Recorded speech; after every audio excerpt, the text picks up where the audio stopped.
자, 오늘 한 박사님이 왜 이 작품을 가져오셨는지 이제 그 의도를 좀 말씀해 주시죠. 네, 제가 이제 이거 좀 말씀드리고 싶은 거는 네. 이게 오늘날 이 문명 상황의 전체적인 이런 것들을 이제 보여주는데 그 상황 속에서 보통 우리는 사회와 개인이 있으면은 사회와 개인을 분리해서 놓고서 보면서 사회가 개인을 희생시켰다라고 한 이런 관점으로 노동의 문제를 많이 바라보거든요. 그렇죠. 예, 지금까지 그랬어요. 예, 그런 식으로 바라보는 거는 굉장히 어떻게 보면 옛날 막스주의자들이 바라보는 것 같은 그런 좀 구좌파적인 방식이에요. 네, 맞습니다. 예, 근데 오늘날의 시대에 진짜 무서운 거는 그런 형태의 노동 윤리를 넘어서서 사회가 진행하고 있는 고도의 어떤 합리화 과정 속에서 살고 있는 인간이 거기에 대해서 훈련이 되어가지고 동시에 자기 모르게 사회가 가지고 있는 윤리를 사회가 가지고 있는 어떤 습성을 자기 안에 내면화한다는 거예요. 그래서 사회와 개인이라고 하는 것이 분리되지 않고 개인 자체가 사회의 어떤 도구로서 자기 자신을 수행하는 그런 어떤 사회의 기계가 돼 있다라고 하는 거. 그거를 우리가 이제 보는 게 굉장히 좀 중요하다고 생각이 들고 그게 한국 사회에서 저는 이런 점을 시사한다고도 보여요. 어떤 네. 거냐면은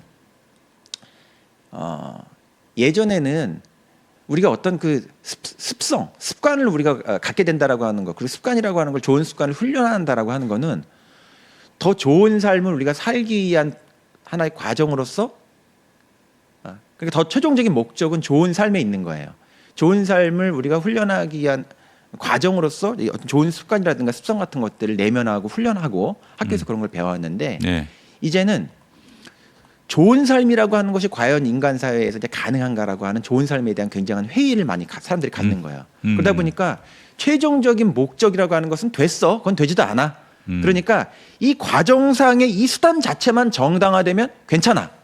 라고 해가지고 이 과정 자체를 정당화하는 어떤 그런 합리성이라든가 효율성이라든가 이 절차적 정당성만 수행이 된다라고 하면 그걸로 오케이 아니야?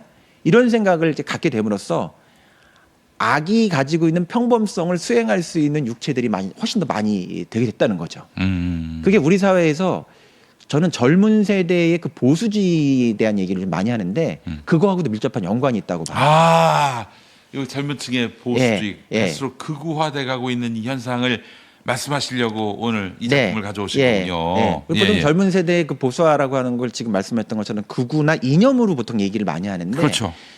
제가 이제 이런 그 문학을 이렇게 철학적인 관점으로 좀 분석하는 관점에서 보게 되면은 젊은 세대는 더 이상 정의라고 하는 가치를 존중하는 것이 아니라 정의는 됐고 공정이 더 중요해 이렇게 얘기하거든요. 옛날에 공정이라고 하는 건 정의라고 하는 최종적인 목적을 실현하기 위한 것으로서 공정해야 되는 거예요. 그렇죠, 그렇죠. 공정해야만 정의가 실현되니까. 예. 근데 정의라고 하는 게 이게 실현이 되는 거야? 또 정의를 주장했던 사람들은 진짜 그렇게 정의롭게 살았어? 허위 아니야? 이런 어떤 그런 불만 같은 것들이 엄청나게 내재하고 그런 비판 의식 같은 걸 있다 보니까 최종적인 목적으로서의 정의는 됐고 필요 없고 절차적인 것으로서의 정당성만 있으면 돼. 그거라도 보존해 줘. 그게 저는 공정이라고 봐요.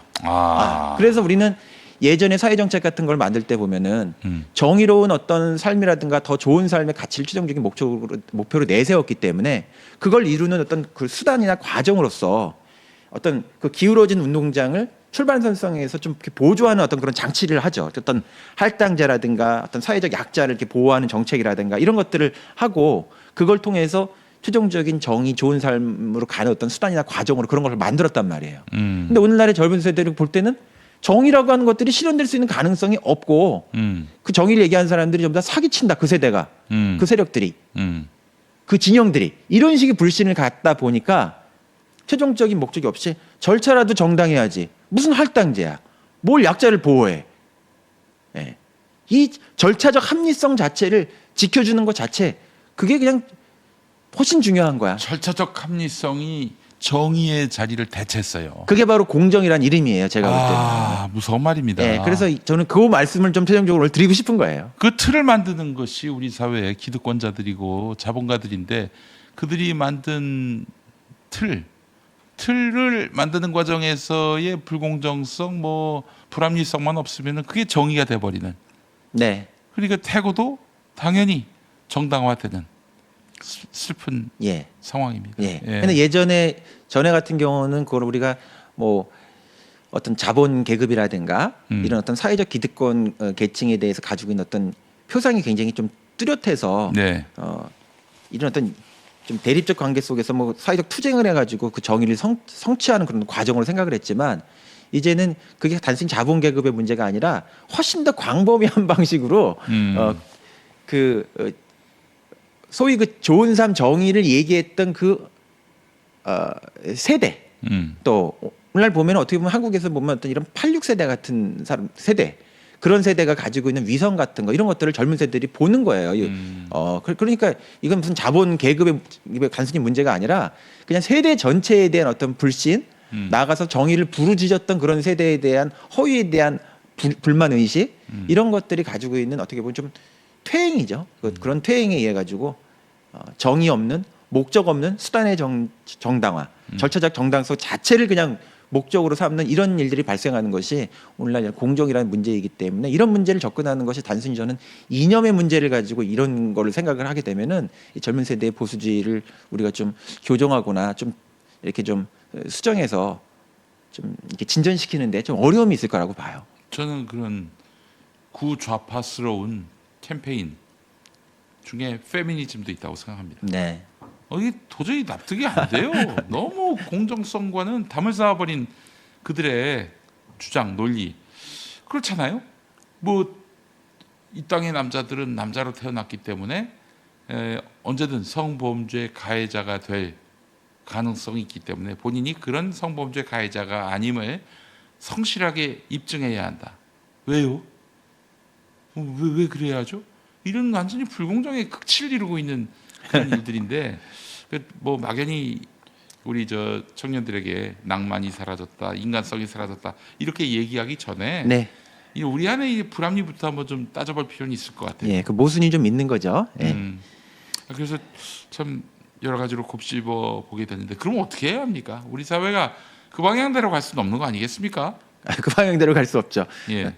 이제 근데 문제 의식을 그래서 저는 이렇게 생각을 해요.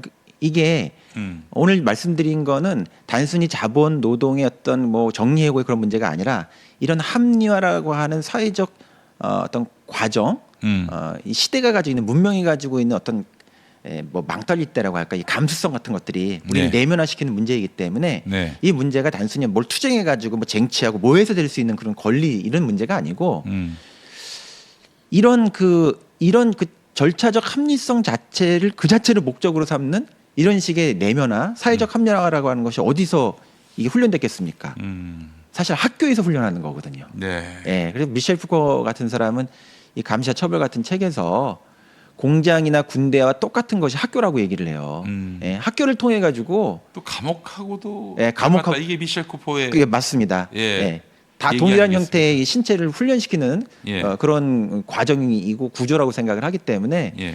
우리가 이제 이 어른이 되는 어떤 그런 과정이 이런 미셸 푸코 같은 관점에서 보면은 그냥 어떤 성숙한 성장하는 그런 과정이 아니라 이런 사회적 그 훈육 체계를 이렇게 훈련하는 그런 과정이기도 하기 때문에 이 교육 과정 안에서 이런 그 좋은 삶, 성숙한 삶, 그다음에 진정한 의미로 인간의 어떤 자유와 좀 어떤 권리 같은 것들이 보편적으로 확장되고 보호받을 수 있는 최종적 목적에 대한 의식을 하면서 그 과정에 이르기 위한 어떤 방법과 수단으로서 이런 합리적인 어떤 훈련 같은 것들을 해야 된다라고 하는 네. 이런 어떤 의식 같은 것들이 같이 이루어지지 않으면 네. 목적은 없는 수단만 정당화되는 그런 인간들이 양성되기 때문에 그냥 로봇가 되는 거예요, 사실. 예, 그렇죠. 로봇이 우리네요.